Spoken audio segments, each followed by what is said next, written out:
자, 오늘은 성탄절, 오늘 절기설교, 단편설교가 되겠습니다. 신비한 예수의 탄생과 요셉의 순종. 시작. 신비한 예수 탄생과 요셉의 순종이라고 하는 제목으로 오늘 말씀을 같이 함께 살펴보도록 하시겠습니다. 자, 오늘 성탄절입니다. 단편입니다. 예수님이 태어나신 사건, 거룩한 탄생, 그래서 성탄이라고 하죠. 성탄. 성경에서 이 성탄을, 예수의 탄생을 구체적으로 기록한 곳은 두 군데밖에 없습니다, 여러분. 사복음서 중에, 사복음서 모두가 다 마태, 마가, 누가, 요한복음이 전부 다 예수님의 탄생을 기록하고 있지 않아요. 두 개의 성경만, 마태복음과 누가복음에서만 기록하고 있어요. 오늘 우리가 읽은 거는 어디예요? 마태복음 읽었어요. 마태복음하고 누가복음.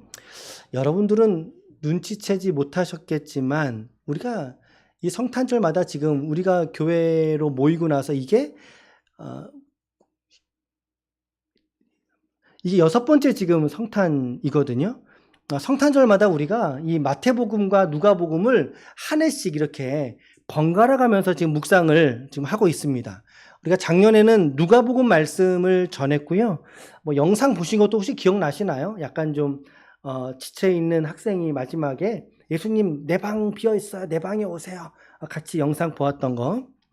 올해는 마태복음을 통해서 우리가 말씀을 좀 전하길 원합니다. 자, 우선 우리 본문을 좀 다루기 전에 몇 가지 성탄절과 관련된 우리 신앙에 좀 유익한 그런 상식을 좀 살펴보도록 할게요. 첫 번째는 크리스마스. 여러분, 우리 옆에 한번 인사합시다. 메리 크리스마스. 시작. 좋습니다. 메리 크리스마스. 이 뜻이 뭐예요, 근데? 이 뜻이 뭐예요?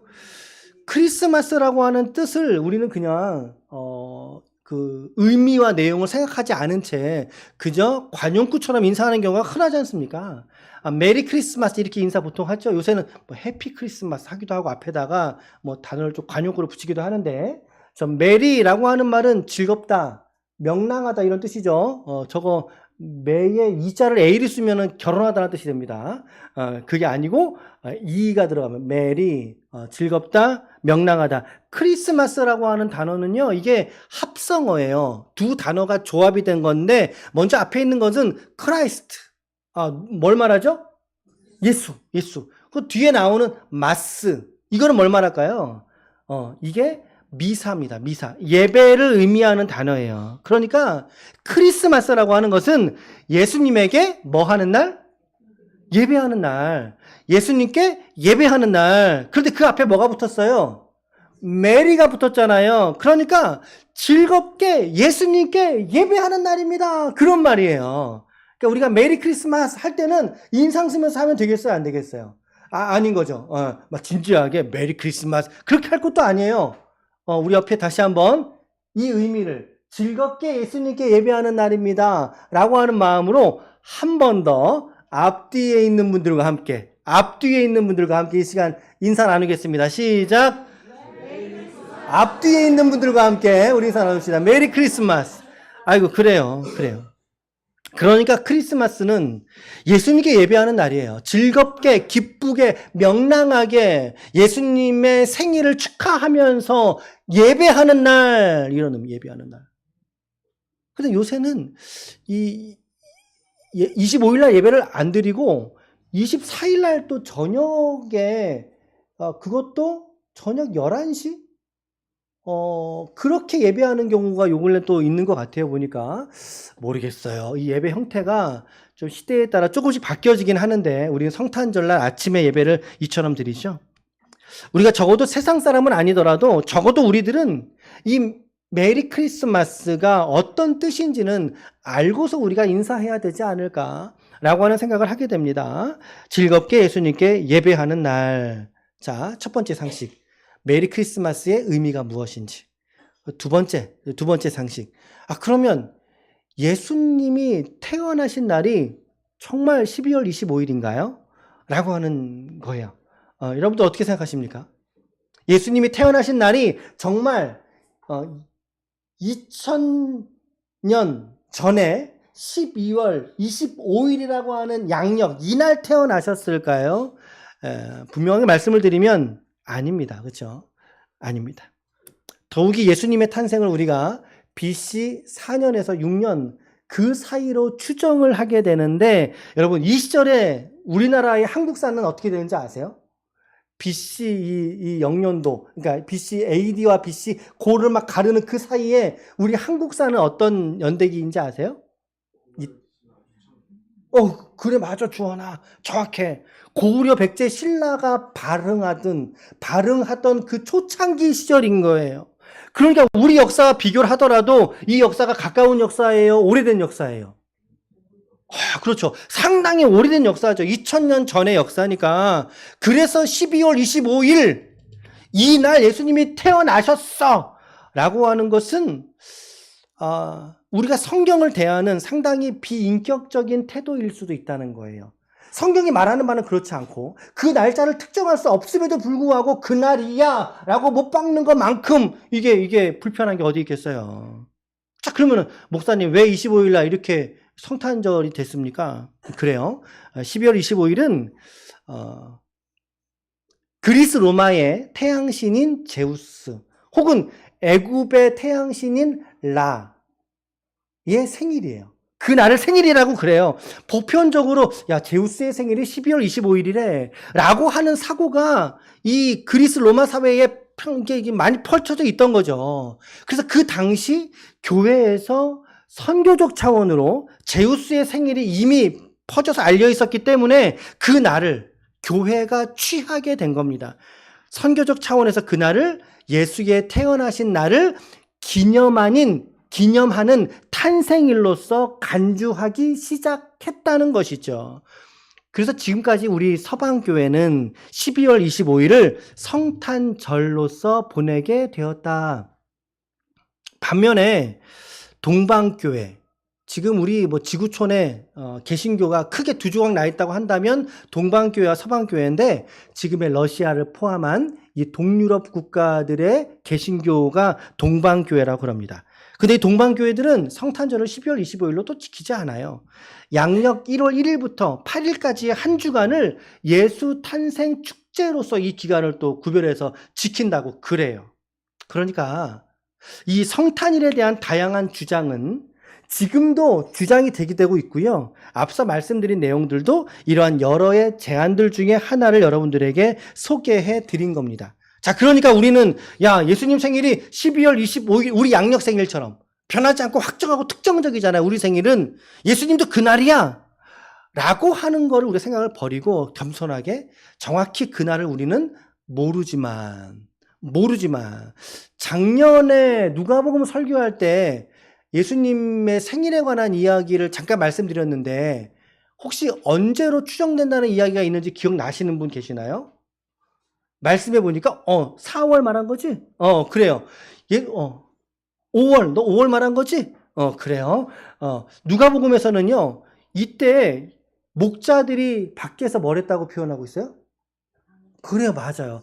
목자들이 밖에서 양치던 시기에 예수님 태어났다 그래요. 그때가 양력으로 4월에서 5월께 정도가 되는 시즌이거든요. 그런 주장도 말씀을 드렸잖아요. 자, 어찌됐든 예수님이 이 땅에 오신 날을 12월 25일이야. 이게 아니라 예수님이 오신 그날은 모르지만 그 오심을 기념하는 날이 오늘이야. 라고 여러분들이 이해하시는 게 가장 좋을 것 같습니다. 날을 특정하기보다 이 날이 가지고 있는 의미가 무엇이냐. 이게 더욱더 중요하다는 거죠. 이 날이 가진 의미. 자, 그래서 우리 상식 두 가지를 한번 또 정리해보고 넘어갑니다. 첫 번째, 크리스마스. 즐겁게 예수님께 뭐 하는 날? 예배 드리는 날. 두 번째, 12월 25일. 아니야. 특정할 수는 없어. 그런데 이 의미가 더 중요한 거야. 라고 하는 마음으로 여러분들이 이 날을 기리시길 바랍니다. 자, 오늘 우리가 읽은 마태복음 1장에서의 성경이 이처럼 예수님의 오심의 의미와 목적인지를 정확하게 우리에게 드러내주고 있는 성경 본문이에요. 간단하게 해설을 하고 기도 형식으로 정리하면서 말씀을 진행하겠습니다. 자, 18절로 25절. 여러분 성경책에 소제목 어떻게 되어 있습니까? 혹시? 네, 그래요. 예수 그리스도의 나심, 예수님의 탄생 본문입니다. 예수님의 탄생에 대한 기록, 우리 사복음서 중에는 마태복음과 누가복음이라는 말씀을 드렸고요. 이 외에도 다양한 지점에서 예수님의 탄생을 의미하는 내용들이 있는데요. 자, 일단 누가복음 한번 읽어봅시다. 누가복음 2장 11절과 14절 시작. 오늘 다윗의 동네에 너희를 위하여 구주가 나셨으니 곧 그리스도, 그렇죠. 그리스도 주시니라. 14절은요. 시작. 지극히 높은 곳에서는 하나님께 영광이요 땅에서는 하나님의 기뻐하신 사람들 중에 평화로다. 그래요. 오늘 기도자께서 기도하시고 난 이후에 하기 전에 제가 여러분들과 나누었던 그 말씀이에요.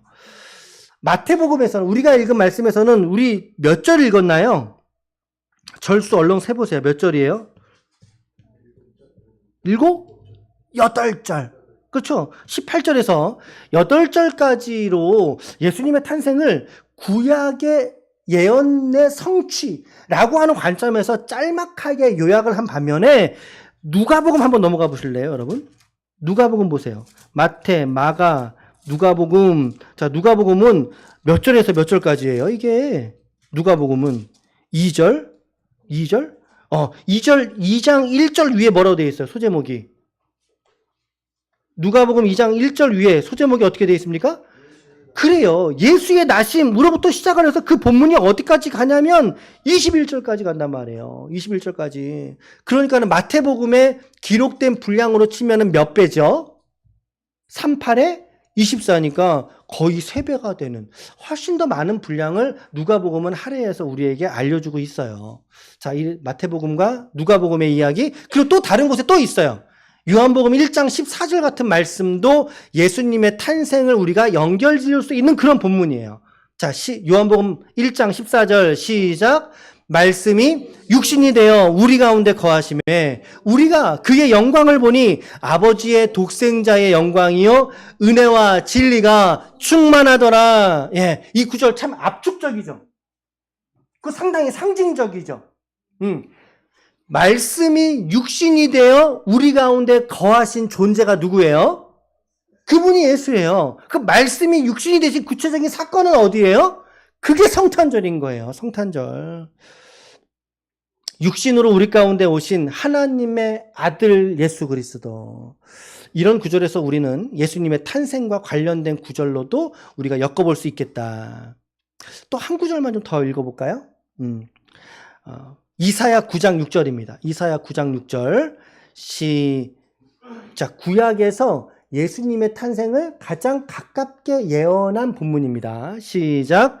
이는 한 아기가 우리에게서 낳고 한 아들을 우리에게 주신 바 되었는데 그의 어깨에는 정사를 메었고 그의 이름은 기묘라 모사라 전능하신 하나님이라 영존하시는 아버지라 평강의 왕이라 할 것임이니라.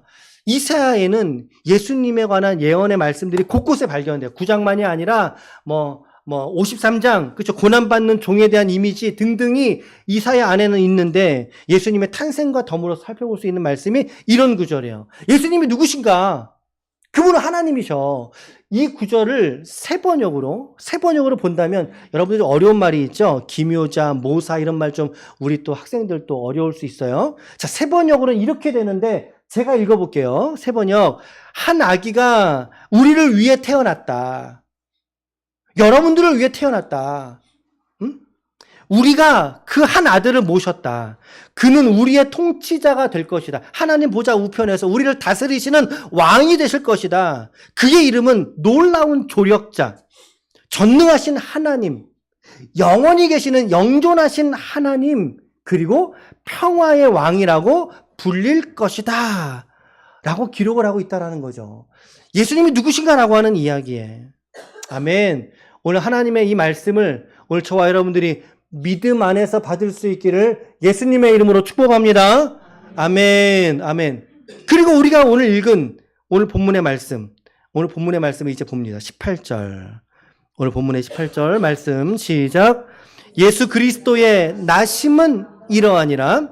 그의 어머니 마리아가 요셉과 약혼하고 동거하기 전에 성령으로 잉태된 것이 나타났더니. 자, 잘 보면 그리스도의 나심.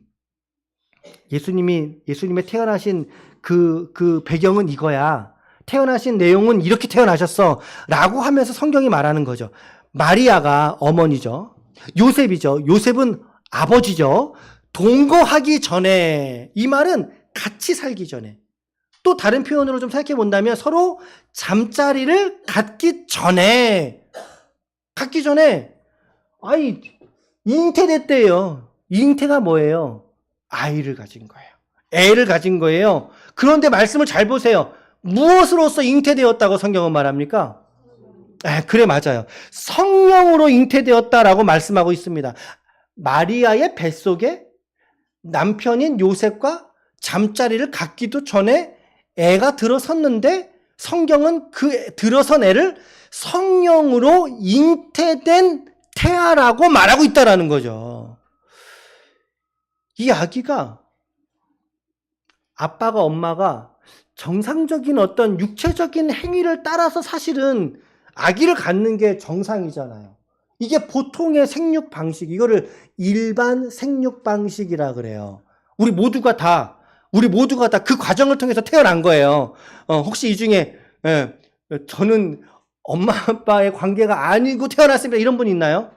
아닐 거예요. 어떤 누구도 우리 이 땅에 살아가는 80억의 모든 인구들도 전부 다 부모님들의 사랑의 관계를 통해서 우리가 이 땅에 태어난 거거든요. 그런데 예수님은 지금 보니까 예수님은 그런 일반적인 생육 방식으로 태어나신 분이 아니야 라고 지금 말씀을 딱 첫 구절에 때리고 있잖아요. 자, 누가복음으로 넘어가 보면 누가복음에서는 이 천사가 누구냐면 가브리엘이에요. 천사가 가브리엘이 마리아에게 나타났어요. 자, 아기를 가졌으면 여러분 같으면은 이 마리아가 아기를 가졌네 이러고 막 기뻐했을 것 같아요. 아니면은 막 염려하고 두려워했을 것 같아요. 여러분 이거는요, 염려하고 두려워할 일이에요. 마리아에게 나타나서 이제 말합니다. 주께서 너와 함께 하시도다. 이게 무슨 일인가? 누가복음 1장 30절에서 35절 사이인데 한번 눈으로 따라와 보시길 바랍니다. 앞에 본문이 있습니다. 천사가 이르되 마리아여 무서워하지 말라. 네가 하나님께 은혜를 입었느니라. 보라 네가 잉태하여 아들을 낳으리니 그 이름을 예수라고 해라. 34절과 35절. 마리아가 천사가 누구라고요? 가브리엘. 나는 남자를 알지 못한다.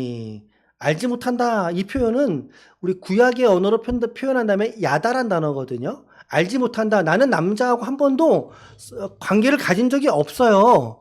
그런데 내가 어떻게 이 아기를 갖는 이 일이 내게 이루어지겠습니까? 라고 이제 천사에게 이제 묻는 거죠. 그랬더니 천사가 대답하되 35절이거든요. 같이 읽어봐요. 시작.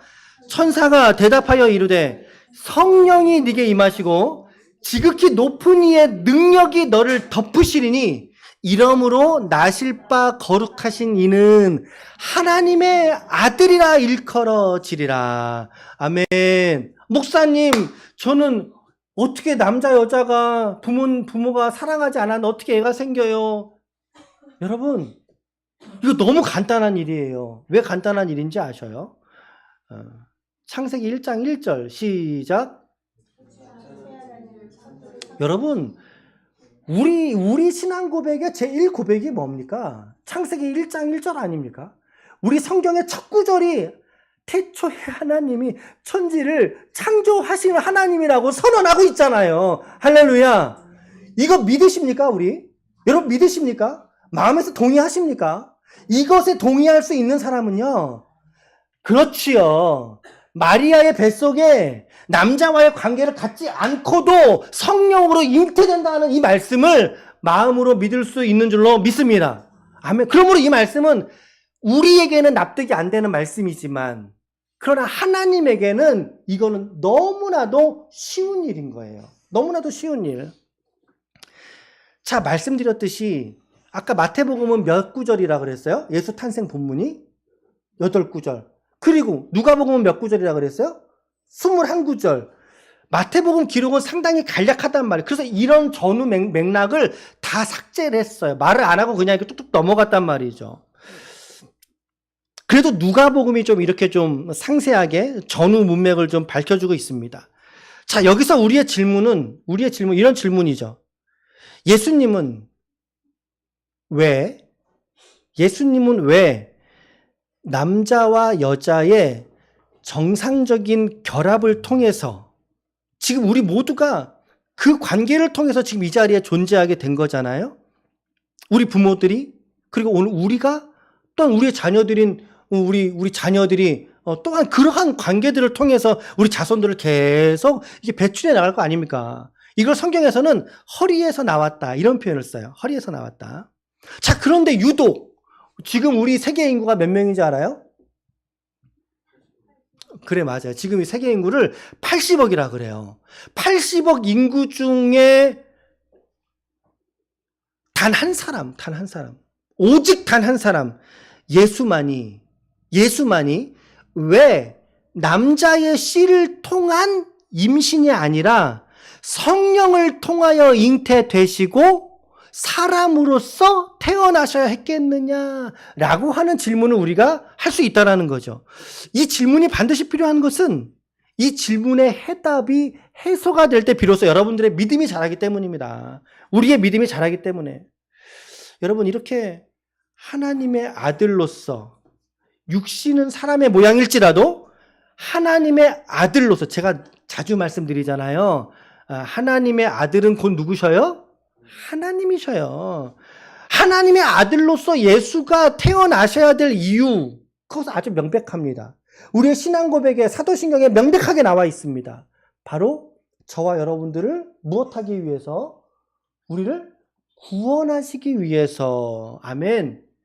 저와 여러분들을 구원하시기 위해서 하나님의 아들인 예수는 성령으로 잉태되어서 하나님으로서 태어나셔야 됐다라는 거죠.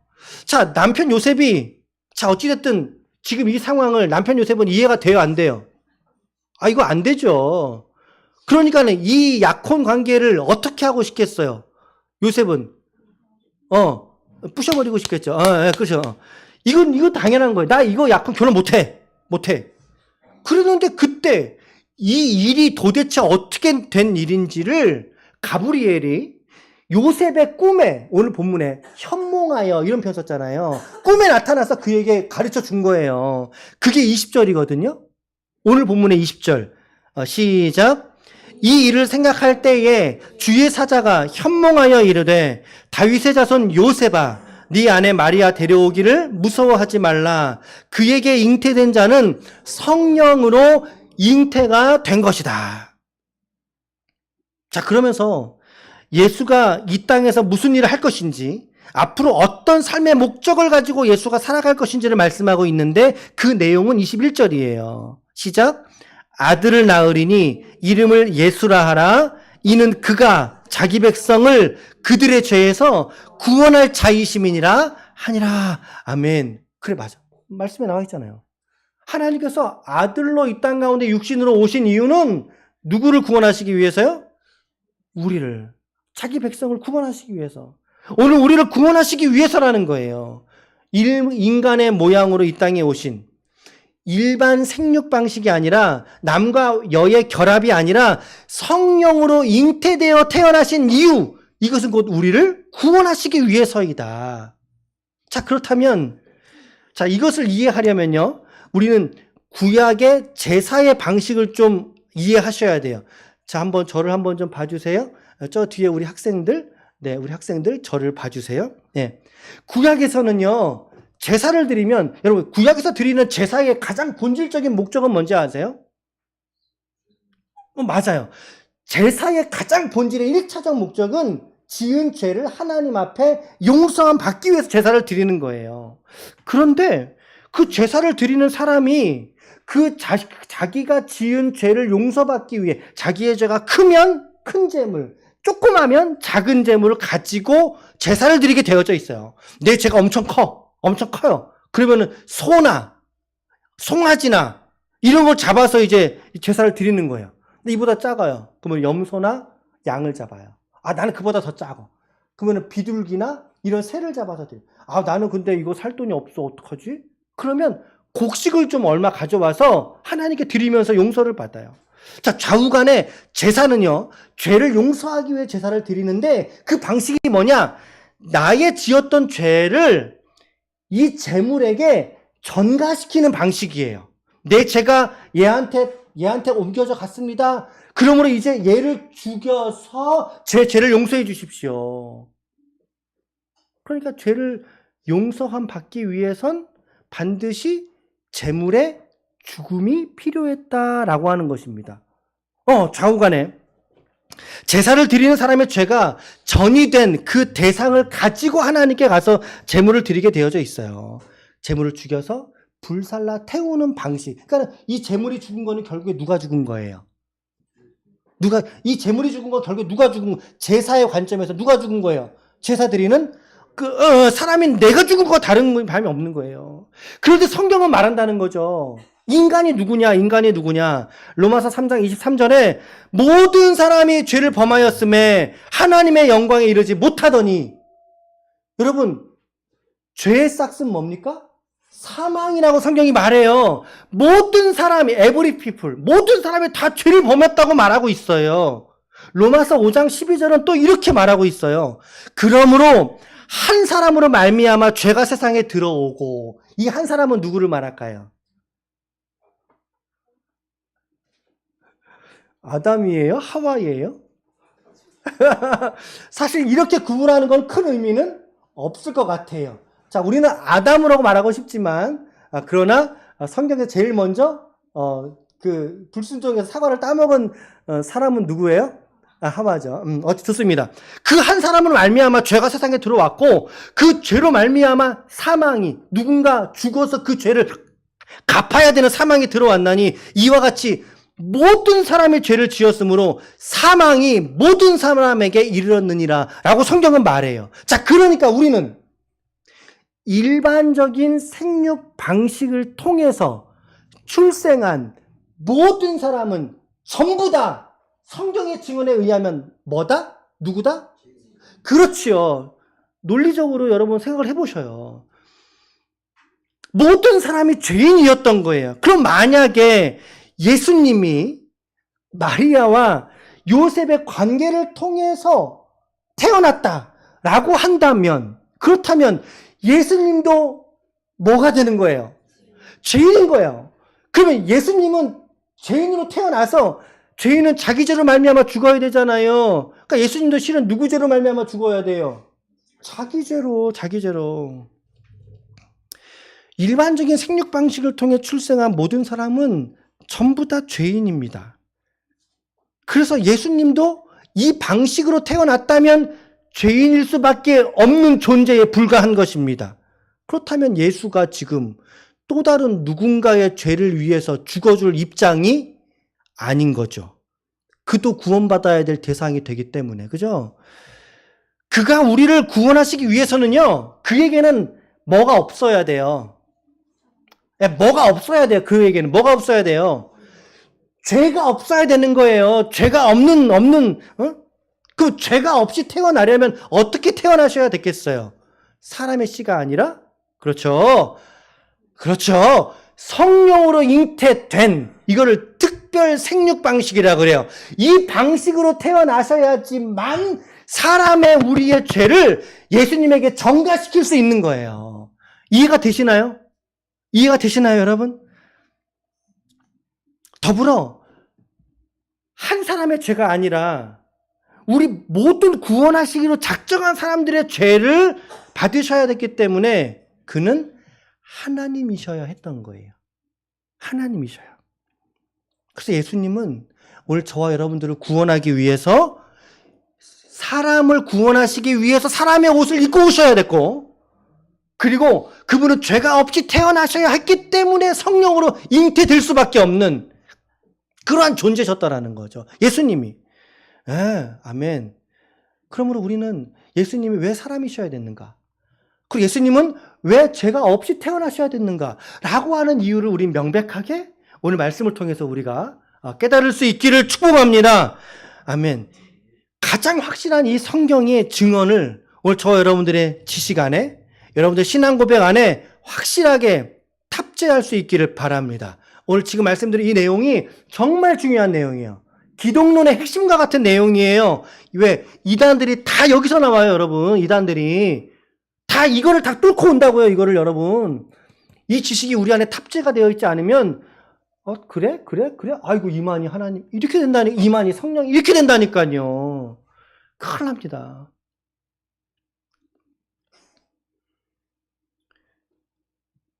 오늘 성탄이지만, 여러분들에게 우리의 기독론의 가장 중요한 핵심을 여러분들에게 오늘 말씀을 드려서 저는 너무 기쁩니다. 이 말씀을 꼭 붙들 수 있기를 축복합니다. 중요한 핵심이에요. 아멘. 아멘. 자, 다시 본문으로 돌아오면 22절. 이 모든 일이 된 것은 주께서 선지자로 하신 말씀, 구약의 예언을 말합니다. 이 말씀을 이루려 하심이니 23절 읽어봅시다. 시작. 보라, 처녀가 잉태하여 아들을 낳을 것이요 그의 이름을 임마누엘이라 하리라 하셨으니 이를 번역한즉 하나님이 우리와 함께 계시다 하매니라. 아멘. 하나님이 여러분들과 함께하기 위해서, 아까 우리 찬양 참 좋으셨죠, 여러분? 정말 좋으셨어요?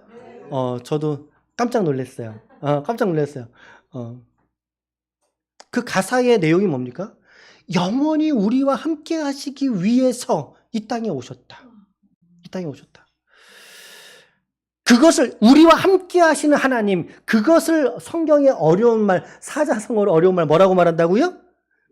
임마누엘. 예수를 보내셨고 그 아들이 승천하실 때에 뭘 약속하셨어요? 너희에게 또 다른 보혜사를 보내주리니. 그래서 성령을 우리는 예수의 영으로 동일한 하나님으로 우리가 받는 거 아닙니까? 오늘 우리에게는 성령께서 내주하셔서 우리와 함께 평생을 우리와 함께 동행하시는 줄로 믿습니다. 임마누엘이라고 하는 말은 하나님이 우리와 함께 하신다라고 하는 신앙의 고백입니다. 하나님께서 오늘 여러분들의 모든 삶의 자리마다, 모든 일상의 자리마다, 오늘 예배하는 이곳과 온라인에서 예배하는 여러분들 각자의 처소에서 임마누엘 하시기를 예수님의 이름으로 축원합니다. 아멘. 우리 옆에 한번 인사합시다. 하나님이 당신과 임마누엘 하십니다. 시작. 하나님이 당신과 임마누엘 하십니다. 아멘. 하나님이 여러분들과 임마누엘 하십니다. 이 진리를 받으십시오. 이 모든 일들이 요셉의 꿈에 가브리엘이 현몽하여 말씀하고 깨닫게 하신 거죠. 그랬더니 요셉은 그래서 참 마음이 참 젠틀하고 그런 사람인 것 같아 보니까, 신사적인 사람. 조용히 끊고자 했다 그랬어요. 조용히 끊고자 했으나 소리 없이. 근데 이 요셉이 이 깨달음으로 인해서 순종하게 되죠. 그래서 아내를, 마리아를 데려오게 됩니다. 데려오고 나서는 25절도 인상적이었어요. 25절 시작.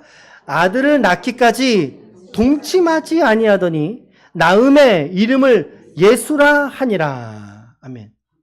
이 동침하다라는 표현은 같이 잠잔다 이 얘기거든요. 요셉도 이 말씀을 여러분들 보면 이 말씀에서 느껴지는 요셉의 성향, 요셉의 믿음이 좀 추측이 되지 않으신가요? 이 사람 믿음의 사람이구나. 또 마리아를 배려할 줄 아는 사람이구나. 심사숙고형의 사람이구나. 라고 하는 게 느껴지는 대목이에요. 이런 얘기를 다 듣고 나서 자기 아내가 되었지만 그럼에도 불구하고 그녀와 잠자리를 같이 하지 않았던 거죠. 하나님 말씀에 그대로의 순종을 요셉은 드러내기를 원했기 때문에. 그래서 예수가 그 뱃속에 있는 태아가 10개월을 있고 태어날 때까지 이 아내를 요셉은 취하지 않았던 것입니다. 참 인격적인 사람이다. 라는 게 느낌이 지워지지 않아요. 아멘. 자, 우리 말씀 해설은 다 끝났어요. 우리 중간중간에 여러분들에게 좀 가르쳐드린 교리들과 기독론의 핵심들을 좀 오늘 좀 말씀을 드렸는데, 꼭 잊지 않으시기를 간절히 바라면서 오늘 여러분들에게 두 가지 기도의 제목을 제안해드리고 저는 마치려고 합니다. 첫 번째는 사람의 몸을 입고 오신 예수님을 찬양합니다. 예수님을 찬양합니다. 예수님을 사랑합니다. 우리 신앙의 기준은 누가 뭐래도 예수 그리스도이십니다. 성경은 믿음의 주요, 우리를 온전케 하시는 이인 예수를 바라보자라고 권면하고 있어요. 자, 오늘은 성탄절입니다. 성탄절의 주인공은 누구지? 투염 나고 뚱뚱하고 산타 할아버지가 아니세요. 산타 할아버지가 아니세요. 예수 그리스도가 이 성탄의 유일무이한 주인이십니다. 성탄의 주인. 이 이야기는 여러분들의 삶에도 여러분들의 주인이 유일무이한 예수 그리스도가 되셔야 한다는 것입니다. 오늘 우리에게는 매년 드리는 예배요, 이 절기이지만 그러나 우리의 마음은 오늘 다시 한번 우리를 구원하시기 위해서, 아니죠, 나를 구원하시기 위해서 이 땅에 오신 초림하신 아기 예수, 그분을 기념하면서 큰 찬양과 영광을 예수 그리스도께 올려드려야 할 줄로 믿습니다. 제가 오늘 예배 들어오기 전에 오자마자 이렇게 성당에서는 어떻게 이 미사를 드리나 좀 봤어요. 좀 한 30분 쭉 틀어놓고 봤는데 어제 자정께 이제 바티칸에서 교황의 집례로 드리는 미사를 봤는데 너무 불편한 거예요. 너무 뭐가 불편하냐면 일단 너무 화려하고 예수님은 마구간에서 오셨는데 정작 그분을 기념한다는 사람들은 너무나 화려한 곳에서 예수님을 기념하는 게 너무 언밸런스하다. 또 한 가지는 그 마구간의 그 모형을 앞에다 전시를 했거든요. 만들었거든요. 그러면서 거기에 아기 예수의 모형을 만들어 놨어요.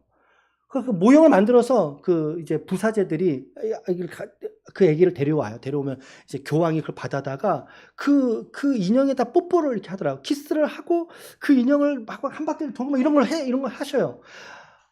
물론 이제 그 종교의 특징이겠으나, 그러나 성경에는 뭐라 그랬습니까? 땅 위아래 그 어떤 것으로도 형상을 만들지 말라 그랬거든요. 근데 그 모습을 보면서 개신교인의 한 사람으로서, 성도로서 정말 우리가 기념해야 될 아기 예수는 정말 내 마음속에 오신 구주 예수 그리스도이신데 그분을 우리가 너무나 잘못 섬기고 있는 것은 아닌가라고 하는 생각을 하게 됩니다. 오늘 이 성탄을 지나면서 여러분들 아기 예수를 다시 한번 묵상하고 정말 내 안에 계신 그분께 다시 한번 찬양과 영광으로 집중하며 그분께 드릴 수 있는 이 시즌이 될 수 있기를 축복합니다.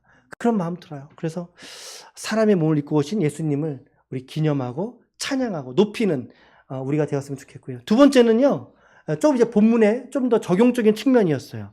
마리아와 요셉의 믿음 그리고 그들의 순종이 저에게도 있게 하여 주시옵소서. 오늘 마태복음에서의 중요한 인물은 사실 마리아가 아니죠. 왜 마리아는 안 나와요? 이 본문에 안 나오니까. 마리아가 아니라 요셉입니다. 요셉. 그의 남편. 그가 의심했고 의심의 골을 말씀의 순종으로 다시 거두어들이지 않았더라면, 다시 말하면 그 약혼을 파기할 수도 있었어요. 얼마든지. 그러나 주의 사자의 현몽하여 이른 말씀을 결국에 이 요셉이 순종한 거 아닙니까? 요셉이 순종하고 함구해 준 거예요. 함구. 이걸 막 떠벌리고 막 이런 게 아니라 마리아를 배려하면서. 오늘 말씀은 마리아가 아니라 요셉에게 하셨던 말씀인 거죠. 요셉은 이 신기한 역사를 의심하거나 부정하지 않고 순수하게 순종하기로 마음을 먹었던 것입니다. 그래서 아들을 낳기까지 아내를 데려와서 같이 살았지만 데려와서 그 아내를 존중해 주었던 것이죠. 예수가 이처럼 안전하게 이 가정 가운데 태어날 수 있었던 것은 그의 어머니인 마리아의 순종. 이건 너무나 당연하죠. 너무나 당연히 어머니의 몸을 빌어 태어났으니까. 그러나 또 한 가지, 예수 탄생의 본문에서 우리가 요셉의 순종을 간과한다면 요셉의 순종을 간과하는 경우가 참 많이 있는 것 같아요. 이 사건에서 마리아는 그의 몸으로 순종을 드렸다면 요셉은 그의 믿음으로 순종을 드리지 않았나. 이렇게 저는 좀 묵상이 됐습니다. 마리아는 이 아기 태아를 몸으로 받은 순종을 했다면 요셉은 마음으로 순종한 것이 아닌가. 오늘 저와 여러분들의 삶에서도 오늘 이들과 같은, 더불어 오늘 본문에서의 요셉과 같은 이 기이한 예수의 출생 앞에 이 머리로는 이해되지 않지만 그러나 그 말씀 앞에 순종하려고 하는 의지, 그 애씀, 그것이 오늘 저와 여러분들에게 충만할 수 있기를 바랍니다. 네, 아멘. 오늘 우리의 삶에서도 이들처럼 순종할 수 없는, 또 어쩌면 순종하기 싫은 상황에서도 말씀에 순종할 수 있다면 그것이 참 믿음이지 않은가라고 하는 생각을 하게 돼요. 자, 아무쪼록 오늘 이들의 믿음과 이 순종을 따라서 오늘 우리도 동일하게 하나님께 순종을 드리며 이 아기 예수의 탄생을 기쁨과 그리고 감사함으로 하나님 앞에 나아가는 하나님의 거룩한 종들이 우리 모두가 다 되시기를 예수님의 이름으로 간절히 축원합니다. 아멘. 간절히 축원합니다. 아멘.